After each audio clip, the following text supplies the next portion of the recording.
Болка и тага се вгнездени меѓу жителите на скопското село Ласкарци. Во очите на жителите и денес може да се видат и насета трагите од несреќата, која се случи пред само 24 часа на влезот во нивното село. Кога при превртување на автобус на гостиварската фирма Durmo Tours 14 лица загина, а десетици други се здобија со повреди. Може би само поради искажаната присебност на жителите на Ласкарци беше избегнати поголема трагедија. За стротната гледка, по излегувањето на автобусот од автопатот, тие говорат со неверување, како таа и да не се случила. Но, подголтувањето на солзите ги откри нивните чувства. Па стигнеме после 5 минути, да кажеме, или помалку од 5 минути, кога дојдовме тука, видовме дека пред нас стигнале неги две коли пред нас, значи тука, и видовме нешто ужасна трагедија, да ви кажем право. И почне вака од едно по некој што беше извлечен сам и ги почнеме да ги извлечеме и почнеме одма да ги ставиме во нашите приватни коли што почне да ги однесеме за 8 септември за надоле.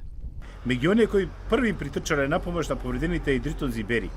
И со приватни коли, и со комбиња ги пративме во 8 септември во Скопје и две ги пративме во Тетово.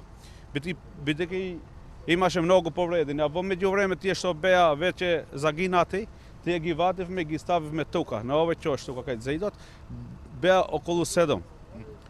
А над 20 ги пративме ошо. Беше многу лоша слика. Рече се идентична и приказната на Самет Несими. Не може да се каже со зборови. Најтешко момент зашто не може некој да му помогаш прво. Сите викат на еден на друг, па не може да се ставиме внатре во автопут, па ги кршевме сите прозори. И беше таму ужасно. Додека траеше таму 15 минути, негде 25 души до 30 ги ватевме со приватни коли ги носевме надоле. По и брусалки наши, со нашала што имаме, додека дојде брза помош и пожарните. Наша екипа и утрово, како и вчера, беше во Ласкарци. Утрото беше мирно. Ги немаше жителите на селото. Само полициските работници и јавен новините од Скопското обвинителство. Обвинителот Расим Дреца ни кажа дека истрагата ќе трае онолку колку што треба за да се обезбедат сите потребни докази. Дреца ни потврди дека биле повикани двајца професори од Машинскиот факултет за да заедно со вешти лица од Бирото за судски вештачења и од сообраќајната полиција извршат првичен увид во возилото. Дреца рече дека автобусот нема да биде подигнат, се додека не се изврши првичен увид од стручни лица, а кога тоа ќе се заврши, тој ќе биде кренат и однесен во касарната Ѓорче Петров, каде ќе следи главното вештачење. Обвинетот Дреца за телевизија 24 кажа дека не сега да шпекулира за можната причина на несреќата, ниту дали дошло до пукање на пневматик, ниту дали се откачило едно тркалата. Дреца вели дека одговор на прашање ќе го дадат експертите.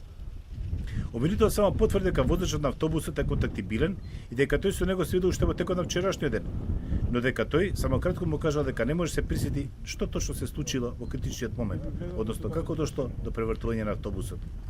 Автобусот на компанијата Durmo Tours, кој преминувајќи преку двете сообраќајни ленти, излета од автопатот и се преврте во близина на стариот пат, е подигнат од местото на несреќата и по наредба на јавниот обвинител. Врз него ќе се врши детално техничко вештачење од страна на Машинскиот факултет во Скопје, заради правилно утврдување на фактите. Денеска на местото на несреќата беше присутна и екипа на Машинскиот факултет, која ги направи првите проверки на исправноста на возилото. Од досегашните созданија, утврдено е дека автобусот бил набавен во 2001 година, а последен пат бил регистриран во јануари 2019. По наредба на јавниот обвинител, Машинскиот факултет ќе изготви писмен вешт наод и мислење. Од Скопското обвинителство само го потврдија сето она што и нам ни беше кажано на местото каде што вчера се случи трагедијата. Возачот кој управувал со автобусот е хоспитализиран и се здобил со телесни повреди. Веднаш по несреќата, јавниот обвинител имаше првичен разговор со него и при тоа тој не даде релевантни податоци за целиот настан. Јавниот обвинител усно е известен дека анализата на примероци на крв и урина покажала дека во моментот на несреќата кај возачот не е регистрирано присуство на алкохол, лекови или психотропни супстанции. Со барање на листинзи од мобилен оператор ќе се утврдува дали возачот во моментот на несреќата користел мобилен телефон. Во моментите кога започна кревањето на превртениот автобус, како да се собра сите жители на Ласкарци кои вчера им помогна на настраданите. Само Бейтулла Нухиу, еден од патниците кој мина без повреди, си замина пред да започне кревањето на автобусот. Разбирливо. Со помош на тешка градежна механизација, автобусот најпрво беше исправен, а потоа со кран цел еден час излекуваше од она што остана Дурмотурс. На местото на вчерашната несреќа остана само дребури за да потсетуваат на големата трагедија.